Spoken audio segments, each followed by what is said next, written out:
আসসালামু আলাইকুম আপু, ভালো আছেন?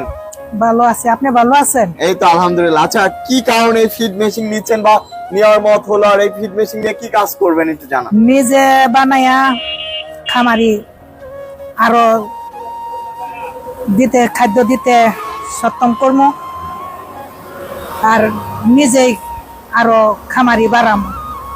মানে নিজের ফিড নিজে উৎপাদন করবেন, উৎপাদন করে নিজের মাছকে বা আপনার মুরগিকে খাওয়াবেন। মানে আপু নিচ্ছেন নিজের ফিড নিজে উৎপাদন করে নিজের মুরগিকে খাওয়ানো। আচ্ছা, বাজারে যে ফিড গুলা কিনতেন সেই ফিড গুলা দিয়ে কি লাভের মুখ দেখছেন না লসের মুখে? কারণ ফিড কিনতে অনেক কস্টিং হয়। আপনার কি লসের মনে মুখ হলো? দেখছি। লসের মুখ। আর এই নিজের ফিড মেশিন ফিড বানিয়ে কি লাভের মুখ দেখবেন কি মনে হচ্ছে? আশা করি লাভের মুখ দেখবো। আশা করি লাভের মুখ দেখবেন। তা আপনি টোটালি আমাদের কাছ থেকে চালাইলেন, বুঝলেন, জানলেন, কি মনে হচ্ছে যে আপনি এই ফিড মেশিন চালাইতে পারবেন? ডাইস টাইস খোলা টোলা পারবো। ইজিলি পারবেন আপনি? আচ্ছা, এটা কি মনে হচ্ছে আপনি নারী হয়ে কি ফিড তৈরি করা যাবে এই মেশিন দিয়ে? দেখে কি মনে হলো? ভালোই পারবো। পারবেন? নিজে পারবেন? নিজেই পারবো।